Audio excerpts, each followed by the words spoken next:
गणेश भगवान की जय। विनायक कथा। इस कथा को हर व्रत त्योहार पर सुने और पूजा का पूरा फल प्राप्त करें। गणेश जी और खीर की कहानी। एक बार गणेश जी ने पृथ्वी के मनुष्यों की परीक्षा लेने का विचार किया। वे अपना रूप बदलकर पृथ्वी पर घूमने लगे। उन्होंने एक बालक का रूप बना लिया। एक हाथ में चम्मच में दूध ले लिया और दूसरी हाथ की चुटकी में चावल ले लिए और गली गली घूमने लगे। साथ ही साथ आवाज लगाते चल रहे थे, कोई मेरी खीर बना दे, कोई मेरी खीर बना दे।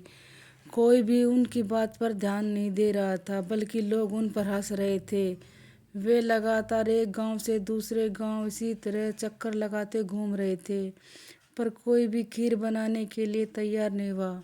सुबह से शाम हो गई, गणेश जी लगातार घूमते घूमते थक गए। एक बुढ़िया थी, शाम के वक्त अपनी झोपड़ी के बाहर बैठी हुई थी। तभी गणेश जी वहां से पुकारते हुए निकले कि कोई मेरी खीर बना दे, कोई मेरी खीर बना दे। बुढ़िया बहुत कोमल हृदय वाली थी। उसने कहा, बेटा मैं तेरी खीर बना देती हूँ। गणेश जी ने कहा, माई अपने घर से दूध और चावल लेने के लिए बर्तन ले आओ। बुढ़िया एक कटोरी लेकर आई तो गणेश जी ने कहा, अपने घर का सबसे बड़ा बर्तन लेकर आओ। बुढ़िया को थोड़ी झुंझुलाहट हुई, पर उसने कहा, चलो कोई बात नहीं, बच्चे की बात रख लेती हूँ, और अंदर जाकर अपने घर का सबसे बड़ा पतीला लेकर आई। गणेश जी ने चम्मच में से दूध पतीले में डालना शुरू किया। बुढ़िया के आश्चर्य की सीमा न रही जब उसने देखा दूध से पूरा पतीला भर गया है। एक के बाद एक वह बर्तन झोपड़ी से बाहर लाती गई, उसमें गणेश जी दूध भरते रहे। इस तरह घर के सारे बर्तन दूध से भर गए। गणेश जी ने बुढ़िया से कहा, माता मैं स्नान करके आता हूँ, तुम खीर बना दो और मैं वापस आकर खाऊंगा। बुढ़िया ने पूछा, मैं इतनी सारी खीर बनाकर क्या करूँगी? इस पर गणपति जी बोले, सारे गांव को दावत दे दो। बुढ़िया ने बड़े प्यार से खीर बनाई और खीर की भीनी भीनी मीठी मीठी खुशबू चारों दिशाओं में फैल गई। खीर बनाने के बाद वह हर घर में जाकर खीर खाने का न्योता देने लगी। इस पर सब लोग हंस रहे थे। बुढ़िया के घर में खाने को दाना नहीं और यह सारे गांव को खीर खाने की दावत दे रही है। तो लोगों को कौतूहल हुआ और खीर की खुशबू से लोग खिंचे खिंचे आ गए। सारा गांव बुढ़िया के घर में इकट्ठा हो गया।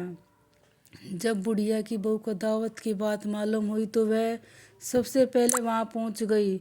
उसने खीर से भरे पतीले को जब देखा तो उसके मुंह में पानी आ गया। उसने बड़ी जोर से खीर, भूख लगी हुई थी, उसने एक कटोरी में खीर निकाली और दरवाजे के पीछे बैठकर खाने की तैयारी करने लगी।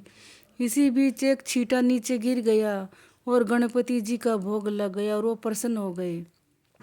अब पूरे गांव को खीर खाने की दावत देकर बुढ़िया वापस अपने घर आई तो उसने देखा बालक वापस आ गया था। बुढ़िया ने कहा, बेटा खीर तैयार है, भोग लगा लो। गणपति जी बोले, माँ मैं तो भोग लगा चुका हूँ, मेरा पेट पूरी तरह से भर गया है, मैं तृप्त हूँ। अब तू भी खा और अपने परिवार और गांव वालों को भी खिला। बुढ़िया ने कहा, यह तो बहुत ज़्यादा है, सबका पेट भर जाएगा, इसके बाद भी यह खीर बच जाएगी। उस बची हुई खीर का मैं क्या करूं? इस पर गणेश जी बोले, उस बची खीर को रात में अपने घर के चारों कोने में रख देना। और बुढ़िया ने ऐसा ही किया। जब सारा गांव जी भरकर खीर खा चुका तो भी ढेर सारी खीर बच गई। उसने उसको पात्रों में भरकर घर के चारों तरफ रख दिया। सुबह उठकर उसने देखा पतीलों में खीर के स्थान पर हीरे जवाहरात और मोती भर गए हैं। वह बहुत खुश थी। उसकी सारी दरिद्रता दूर हो गई और वह आराम से रहने लगी। उसने गणपति जी का एक भव्य मंदिर बनवाया और साथ में एक बड़ा तालाब भी खुदवाया। इस तरह उसका नाम दूर दूर तक प्रसिद्ध हो गया। उस जगह वार्षिक मेले लगने लगे। लोग गणेश जी की कृपा प्राप्त करने के लिए उस स्थान पर पूजा करने लगे और मान्यताएं मांगने के लिए आने लगे। गणेश जी सबकी मनोकामनाएं पूरी करने लगे।